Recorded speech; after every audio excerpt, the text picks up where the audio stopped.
the thing is, bias, I talk about this in the book as well, is like a bullet train. If we don't interrupt it, it will go where it has always gone.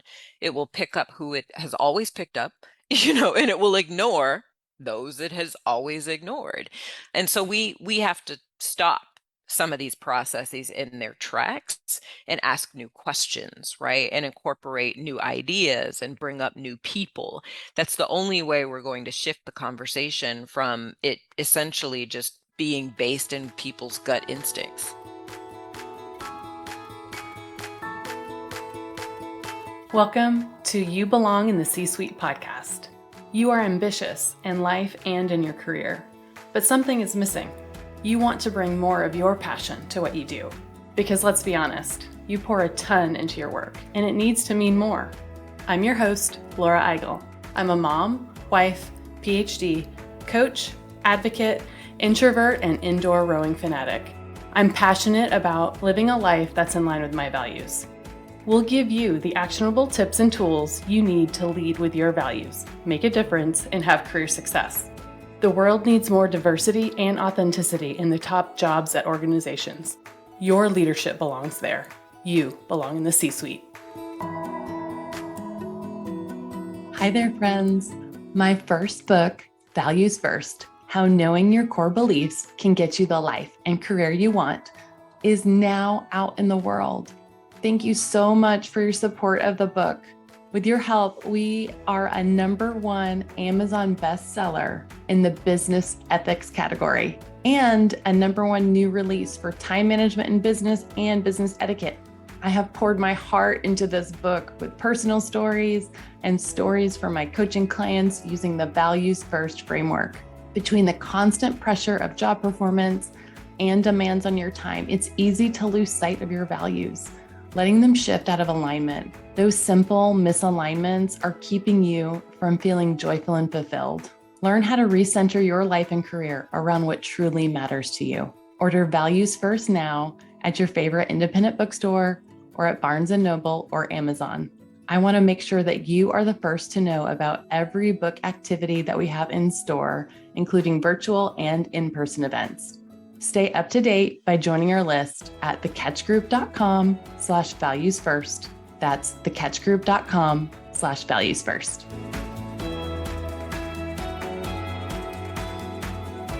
Welcome to the You Belong in the C-Suite podcast. I am so excited for you to hear my discussion with our guest, Jaye Frank.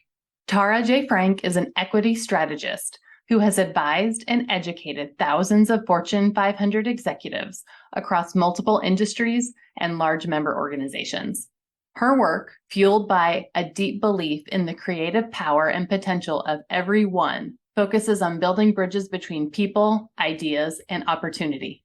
Before founding her culture and leadership consultancy, Tara spent 21 years at Hallmark Cards, where she served in multiple executive roles, including Vice President, Creative Writing and Editorial, Vice President, Business Innovation, Vice President, Multicultural Strategy, and Corporate Culture Advisor to the President. In her book, The Waymakers, Clearing the Path to Workplace Equity with Competence and Confidence, it's an invitation to all people with power and position to open doors, remove barriers, and facilitate access and opportunity for those who have been historically denied. Tara resides in Dallas, Texas, with her husband and 2 of their 6 children and their 3 dogs. She's a proud Spelman alumna and member of the Executive Leadership Council, Network of Executive Women, Delta Sigma Theta Sorority, Inc., and recently named a 2022 Success 125 honoree by Success Magazine, and is listed among Core Magazine's 100 Most Influential Blacks in 2022. You all know that I read a lot. In this book, The Waymakers, I have dog-eared so many pages. It isn't funny. It is so good and so actionable. Whether you are a leader in a Fortune 50 organization or a new manager or don't even have any direct reports, if you are a seasoned HR professional or if you're just starting out your career, you will learn so much from this book. In our discussion, Tara and I talked about what it means to be a waymaker, where bias hides in organizations within feedback, training and development, and talent and succession planning.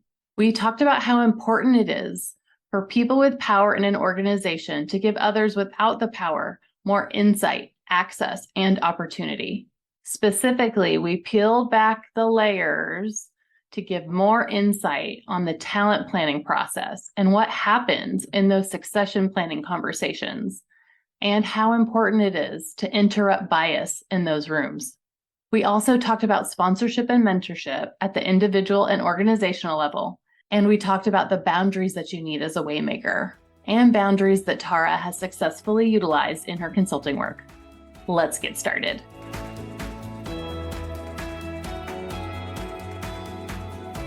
Well, I want to welcome you to the You Belong in the C-Suite podcast. Thank you so much for joining us. Thank you for inviting me. I love the title of your podcast.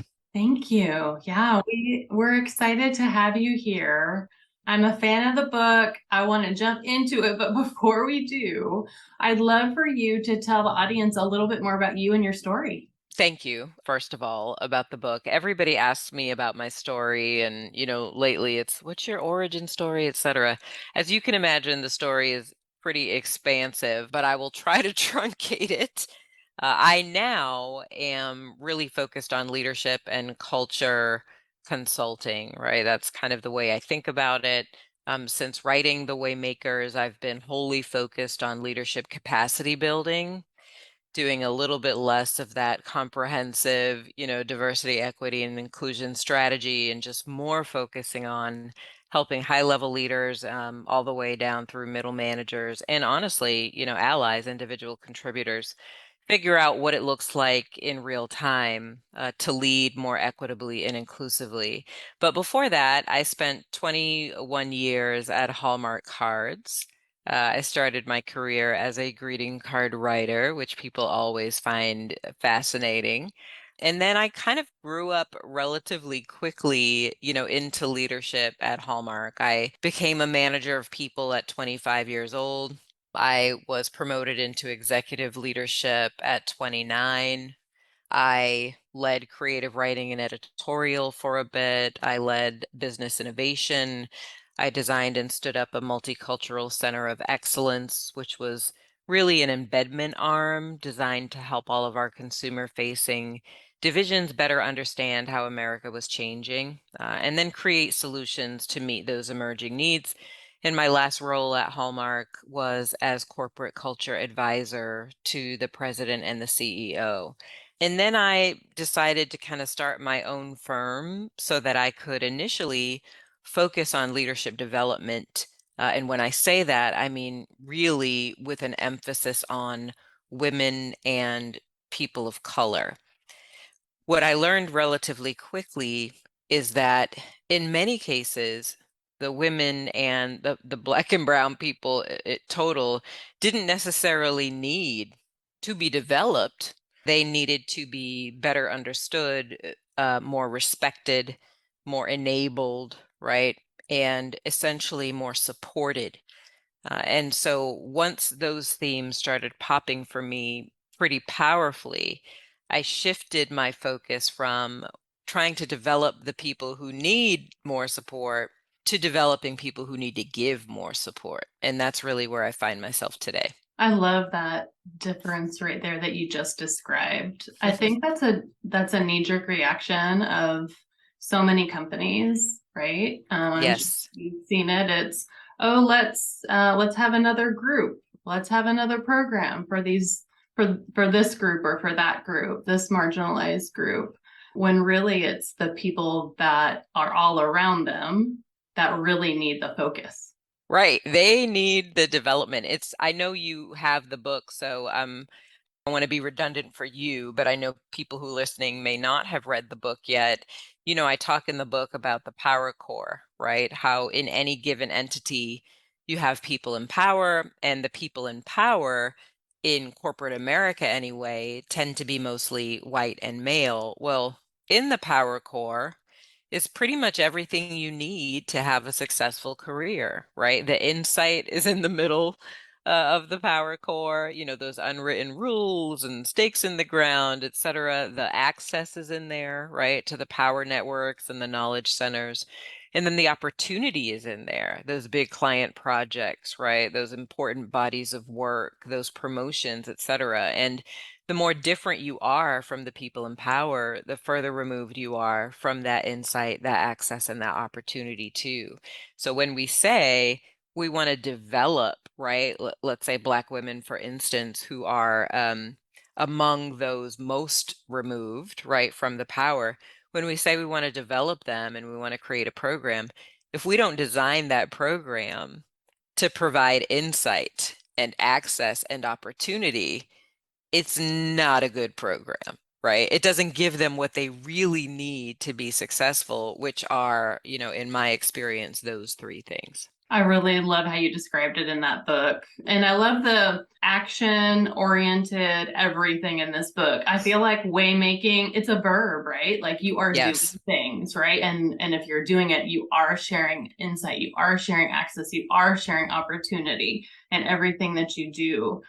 Can you give us a definition of waymaker for the audience? Yes, absolutely. So I love the way you just described it too. Waymaking is a verb. It is an active way of leading that recognizes that not everyone has access to the same opportunities. Waymakers open doors, right? They remove barriers and they usher people through to greater levels of contribution. When I was writing the book, I had this realization that every Black and Brown person I know who has made it to the top of their game, however they define that, has done so not just because they're brilliant, and accomplished, but because someone made a way for them. Someone took enough of an interest, right, in them. Someone believed in their potential. Someone made a conscious choice, right, to open that door and to move the things out of the way that had been holding them back and take them by the hand and walk with them through that door. And in my opinion, we need more of those waymakers. It's great to be an ally, but increasingly, if you ask me, people are associating allyship with cheerleading in a sense, with encouraging and clapping from a distance. And I keep reminding people that that's not what we need. We don't need cheerleading and encouraging and clapping from a distance. We need people to get into this arena with us, right? And do the things that only they can do to open those doors and to provide the air cover, right, as we learn and grow so that we can really thrive. Yeah, I love that you describe that as air cover, and you do it at multiple different points in the book. And I'd love to dig into a couple specific points if that's okay with you. Sure. You talked about where bias hides. So I'd love to dig in a little bit to this idea of where does bias hide in training and development, in happy hour, and in succession planning. Can we talk a little bit about that? Absolutely. Bias is one of those things. It's interesting when people reach out to me and they say, "Can you do some unconscious bias training for us?" I say, "No, that's not really what I do." For me, I've seen so many instances where people are doing training and they're describing what bias is, they're describing the 52,000 types of bias, but people can still leave those conversations not really being able to recognize it when it shows up or not knowing where to look for it in Mm-hmm. order to mitigate it. So, that particular part of the book was my way of trying to make the bias conversation more actionable. And to your point, yeah, bias hides in, succession planning. I tell a story in the book and I know you saw it where I was in a succession planning meeting. I was the only, person of color in that succession planning meeting. There used to be a time when we took significant, right, time to succession plan. I remember in the beginning, we would take an entire day, 2 days to succession plan. And then everything and everyone tried to just be more efficient, try to streamline everything so we could do more with less. And we ended up simplifying what was a 2 day process to, a few hours at a time. So in doing that, you have to put some rules in place, right, that allow you to maximize that time. And we said, well, we're just going to talk about the top 10 people on this list. That's what we have time for. So I sat in there in the succession planning discussion, and we talked about the top 10 people on the list, and I participated, fully. And then when we were done, I said, now I'd like to talk about X person, Y person, and Z person. And so my peers were like, well, we said we were going to only talk about the top 10 people on the list. I said, these top 10 people on the list have been the top 10 people on the list for the last 3 years. We're not having any conversation about the unusual suspects. And I want to talk about this person because I remember a time when we said that she had high potential, she had great energy, we thought she could be a leader, and no one has mentioned her name in a full year. And I want to know why. And that was one of those things where it was a moment of intervention, right? That allowed us to kind of interrupt that bias train. The thing is, bias, I talk about this in the book as well, is like a bullet train. If we don't interrupt it, it will go where it has always gone. It will pick up who it has always picked up, and it will ignore those it has always ignored.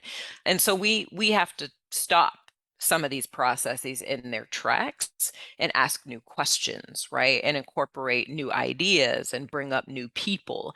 That's the only way we're going to shift the conversation from it essentially just being based in people's gut instincts. So that's just one example. And I love that example. And it's so tangible and how you can interrupt these processes.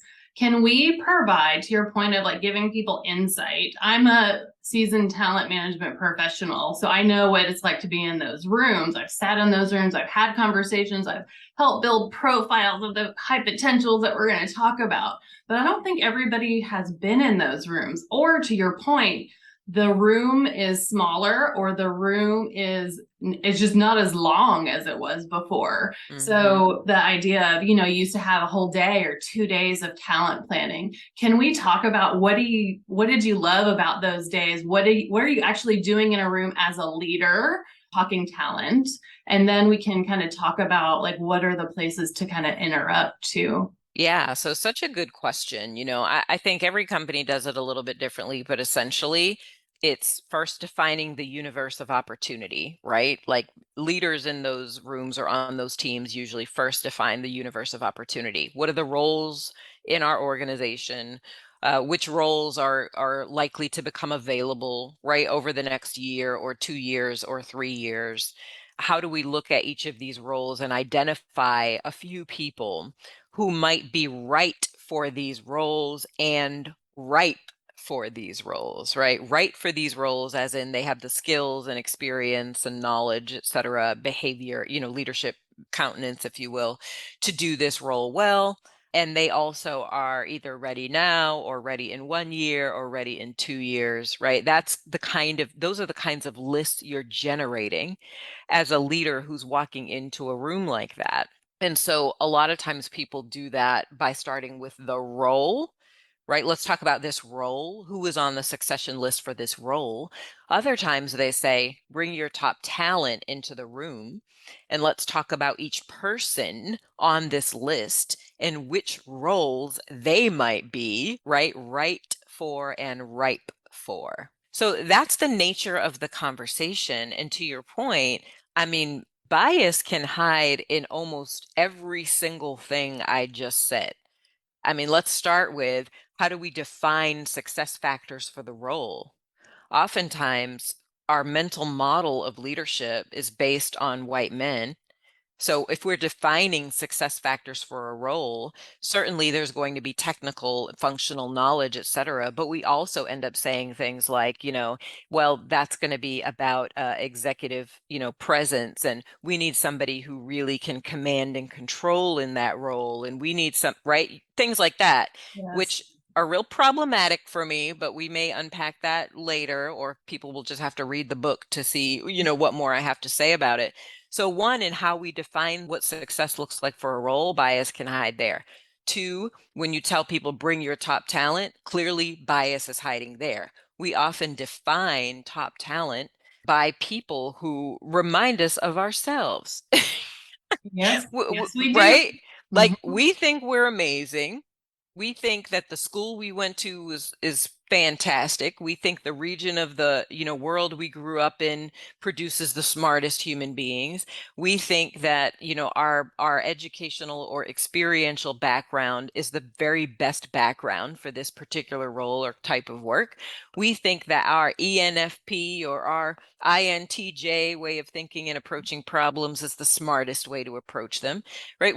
That's how we operate. And so when people remind us of ourselves, we tend to perceive them as the smartest, most capable people. So that's another place bias hides, right? Like it's really throughout the entire process. And the more aware we can become of where that bias is hiding, I think we can train ourselves to ask more questions. Why do we believe that?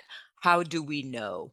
What evidence do we have? Have we given this person an opportunity yet or not, right? Like that's the process of starting to interrupt it, just training ourselves to ask more questions and be a whole lot more curious. And I'm sure you've seen so many leaders in these meetings that even just can talk talent really well and some Mm-hmm. that can't. And I Mm-hmm. think that's even a place too. Like, who are we listening to in those rooms?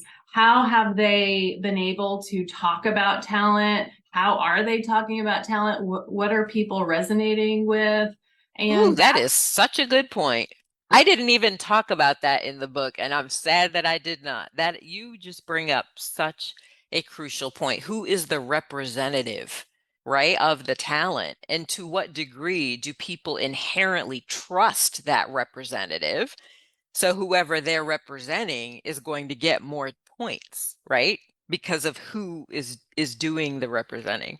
yeah, and it's very apparent even in the example that you shared. Yeah. You in that example, you were the only person of color in the room, and you were the only person that brought up that question. So I Mm-hmm. love this idea of if you're a waymaker, you can show up in that room talking talent and asking these questions. Because what happens at the end of these conversations, people get visibility, right? Mm-hmm. People get opportunity. They They get do. sponsors, they get promotions, they get raises, they Yeah, it's get where every good, development. it's where all the good stuff is doled out. I Yes. mean, it's not the only time it's doled out, but it's where so much, to your point, of the good stuff is doled out. Because if we pull that thread further, I love that you asked me to unpack what happens in the room because a lot of people really don't know. But what happens is if we say, that Laura is a really good candidate for this particular role, what somebody might say next is, well, I think she'll be ready in 2 to 3 years, but I don't think she's ready now. What someone says next is, well, how do we get her ready? If we believe she has the potential to do that, she has the right skills to do that, but she's not yet ready. What is in the way of her being ready? How do we remove those obstacles on purpose, right? And equip her with whatever it is she's going to need to be ready in 2 years. That is an intentional, right? Focused act of waymaking that not everybody gets to benefit from today. Yeah. And then even more nuanced, sometimes somebody does not get off that ready in 1 to 2 years. Have you seen that? Like, Oh, absolutely. Yeah, you've been ready in 2 years for 10 years. Something's yeah, not something's yeah. not working. Something's not working. So that's another point of interruption, yeah, Mhm. as a waymaker as well. Exactly. Yeah. Yeah. Are we, some of the questions I've asked in the past is, are our expectations realistic? Are they, specific enough and actionable enough? Are we judging this person for things that are unmeasurable? Or ambiguous, right? Like we do that a lot of times. Well, we're just, I don't know that they're quite yet demonstrating strategic agility. What in the freaking universe does that mean? Because this person has developed 52 strategies in the last 2 years. Those strategies have driven business results. So it's working. So when we say they're not strategically agile, what are you really saying? What are the behaviors you need to see, right? And what are the outputs you're looking for? And that's part of powerful waymaking, right? Is just learning to ask those really specific intentional questions that get people out of this, ambiguous conversation of what a leader is into a lot more, specifics. Yeah, I really love that intentionality. So it feels like kind of wherever you are in an organization, bigger organizations obviously have more sophisticated talent management processes. And smaller organizations, you might not even be talking talent. Yeah. So we want to be able to meet people where they are, but there's absolutely ways to get incrementally better wherever you are on your talent planning processes by Yeah. inserting some of these questions that you've outlined. I'd love to get into next, if you don't mind, some of Hmm. the, as we start having these conversations and then we're starting to give opportunities or programs or investments in development into people. I remember in my personal experience working in different companies, we would on purpose, try and have and develop all of these programs like we talked about just a bit ago. And some of the same people, especially the people of color, would start showing up on these lists. Like, okay, well, we need more people to go to these programs. We have to make sure that we have representation, how many women are going, how many people of color are going. And the same people would be getting picked over and over again. And I think I'd love to talk about, if it's okay with you, this idea of burdening some of these leaders again and again, putting them in these positions where they may not have, they probably don't have the psychological safety in some of these programs. And let me give an example. We might put somebody in a high potential program where they get increased visibility to leaders, right? Hmm. That's an opportunity and you're giving them access. So those three things that you talked about before, but within it they still have to show up, right? Because they're being watched. Everybody in that room in a high potential program, they are absolutely being watched. Leaders are looking at them, they're seeing what insights, who's participating, all the things, right? Yep. But I feel like if we're still tapping those same people, we're putting them in these spaces that are potentially not psychologically safe for them. They're having to show up. And then also they have a regular job too. Like Hmm. we've Hmm. not we've not decreased any of that stuff. So Yeah. can you talk about how we might think about that in a different way or other things that we can do to help create psychological safety in some of these programs that we've been building? Yeah, I know you understand this because of the work you've done, but you just asked me an extraordinarily expansive question. Yeah. It is a very good question, but it is very expansive. My brain is clicking 1,000 miles a minute. The first thing I want to say is we have to realize that, and there was research done on this several years ago, and I have tried so hard to kind of rediscover it, and I have not been able to do it. But the research said that women of color especially are allowed to either be rock stars or underperformers, but not solid, reliable, valued employees.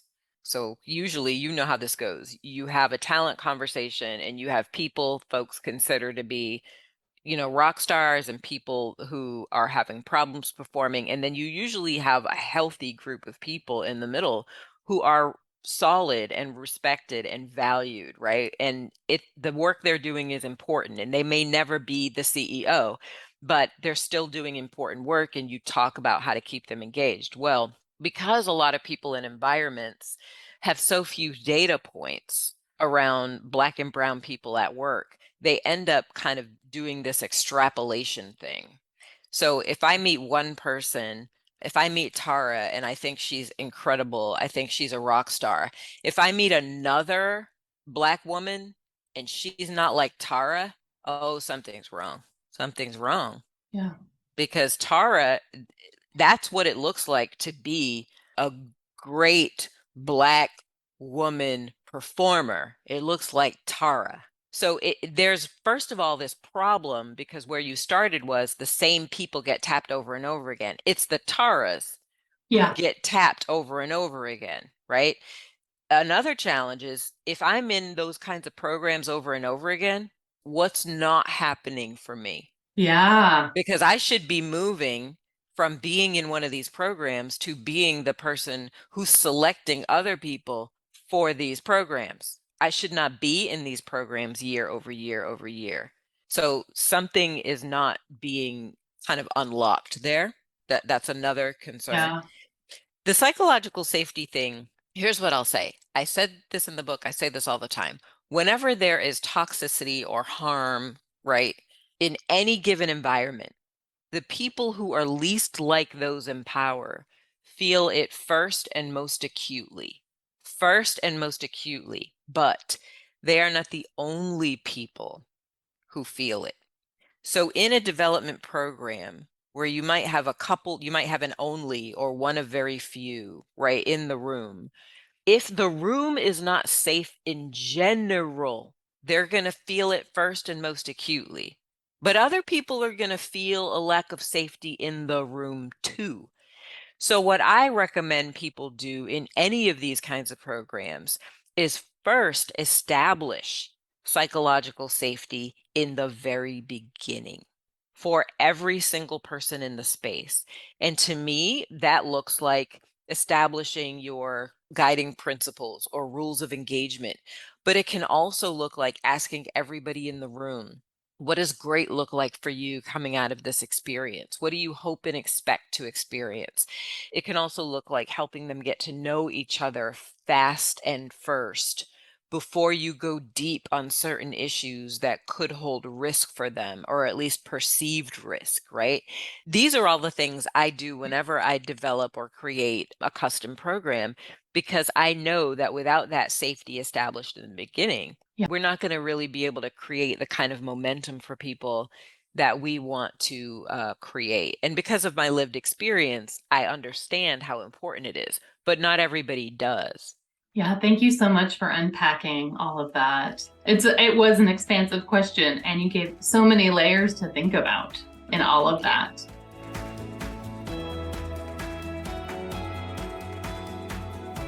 The world is getting more and more complex and a bit chaotic. Pandemic, social unrest, recession, hybrid workforce, you name it, it is here. And it's hard to navigate home and work for yourself and for your team. And what about time for you? It seems non existent. A recent podcast listener and reader told me the following: this has been a light bulb moment, knowing my values and then identifying boundaries to protect my values and building systems to support those boundaries. It's been incredible. When I've broken one of those boundaries, remembering my values has kept me focused. In Values First, this book can give you the tools to build those boundaries, but more importantly, how to keep them with a proven framework to identify what matters most to you and the motivation to build a sustainable plan. Values First, how knowing your core beliefs can get you the life and career you want, is now available wherever books are sold. Go to thecatchgroup.com/valuesfirst to learn more and stay connected. That's thecatchgroup.com/valuesfirst. As we continue to talk a little bit about development, this idea of being a waymaker. In the book, you talked about coaching, you talked about being a sponsor and a mentor. I have a question for you on sponsor and mentor. There's some people who think, only good sponsorships or mentorships are built as organic, right? So we start to work together, a connection is formed, we follow up and all that good stuff.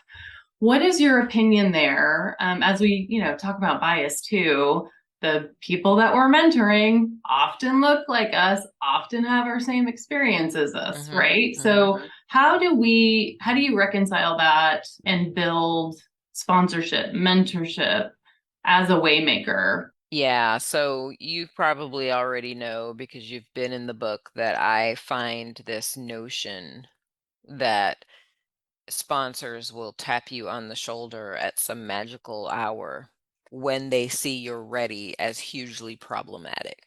It is disempowering for Black and brown people and for women, white women too, in many environments, because what it essentially says is that you need to sit back and do all the things you can possibly imagine doing at an 11 on a scale of 1 to 10 in perpetuity until someone notices you and deems you worthy of their advocacy. I hate that paradigm, to be honest. And it has bothered me in the past when women, and it has been mostly white women, have perpetuated that idea that you don't ask for that kind of advocacy or support. You just go to work and be amazing, and people will notice you and then select you as worthy of their, credibility. So I want to break that model. One of the reasons why I wrote The Waymakers the way I did is because I want to break that model. Sponsorship is critical, but the way we think about it as some kind of tap you on the shoulder exercise is an issue. It's an issue because we do not enjoy as many cross-racial, cross-gender relationships as we should. And when we don't enjoy those cross-difference relationships, you are not going to be tapped because, first of all, I don't know you. I don't know much about you. I don't know what you aspire to. I don't know what you've contributed. I don't understand your results. I don't have common ground with you. And in the absence of all of those things, you have virtually no advantage. And then I'm going to ask you to sit there and wait for somebody to magically see you. So yeah, that is an issue for me. Instead, what I'd like is for every leader to realize and recognize that they have an opportunity to lead forward with greater intention, that they have to build cross-difference relationships on purpose, that creating psychological safety is actually a job in and of itself for them to do, versus believing, well, I've not done anything to harm anyone, so I don't know why people wouldn't feel psychologically safe, right? All of this requires intention and courage, and deliberate action. And what is the role of a leader versus organization in building those pairings? To me, every leader should get to know all the people in their charge. They may say, I do, but they don't, not really in every case, right? When I say get to know, I mean those two dimensions. One, get to know them personally so that they can identify, find common ground, which creates affinity over time and builds trust. The second is to get to know what they're good at, what they want to do, right, long term, and the results they've achieved to date. So when we have evidence of someone's competence and we have affinity or common ground, that's what increases their advantage. So that is the leader's call to action. The organization's call to action is to identify those leaders at the top of the house who they believe have way-making competence, right? Like these are leaders who pay attention to people, who see talent very broadly, who understand there's not just one way to lead or to succeed. These are leaders who are intentional about building relationships and building bridges, and who have a skill for doing that. We want them to be sponsors, right? And we want to create, I'll say, a space where people we believe have potential to grow and people we know have capacity to waymake are together and can get to know each other. And so we cultivate leaders, we cultivate that sponsorship on purpose. We don't just kind of throw it to the wind and expect that it's going to magically happen. It's kind of like speed dating, except not as awkward. Except not as awkward. I like it. And I love how you just described these organic relationships. It's basically like throwing it to the wind. And the wind is very biased. And those, Right, right. those The wind is blowing in one direction, my friend. yes. Right? Like that's not going to be productive. Well, it'll be productive for some people and not others, which is to say it will advantage the people it has always advantaged, and it will disadvantage the people it has always disadvantaged if we leave it to its own devices. Yes. So this idea of is really on connection and spending Hmm. time with people. Yes. Yeah, yeah. That relationship piece is so important. At the end of the day, relationships still open doors to opportunity. And we don't have to like it. And it certainly is not the only path forward here, but it is among the most powerful because we put ourselves out there for people with whom we share relationship. And I love this as a way to kind of circle back to what we were talking about before, this idea of talking talent. Like, how would you ever be able to talk about the aspirations of somebody on your team, in your charge, if you don't have these connections with them? Because Hmm. oftentimes it's kind of through the grapevine, right? So you talk to manager, talks to person, and then their stuff is rolled up to the next leader, and then their stuff is rolled up to the next leader. And by the time you get it, it's like a game, it could be a game of telephone, and you Hmm. don't know firsthand. So I love this idea of understanding every single person in your charge. Yeah. And some leaders might be like, I don't have time for that. And I'm thinking, well, then you know what? You don't have time to be a leader of the future because the talent who is here now and the emerging talent, they have high aspirations and high potential, and they want to grow and they want to be seen and respected, valued and protected. And if you're not going to do it, they're going to go somewhere where somebody will, and it'll play itself out. And that's what we're seeing, right? Hmm. So we're already Hmm. seeing. One last couple of questions for you. On our podcast, we talk a lot about boundaries, how important it is to model it for your team to kind of give them permission. I want to ask you kind of twofold. First, what boundaries do Waymakers need in doing this work? And then second, what are some of your personal boundaries that you have in doing this work? Oh man, that is a good question. Here's what I'll say. There's a chapter in the book on Waymaker principles. And I love the idea of principles versus rules, as I know you've heard me talk about, because principles are lasting. You know what I mean? Principles guide your work in the way you do it. I think it's really important that Waymakers have principles because it helps you understand the things you will do, the things you won't do, the things you will tolerate, the things you will not tolerate. We all need a set of principles for ourselves.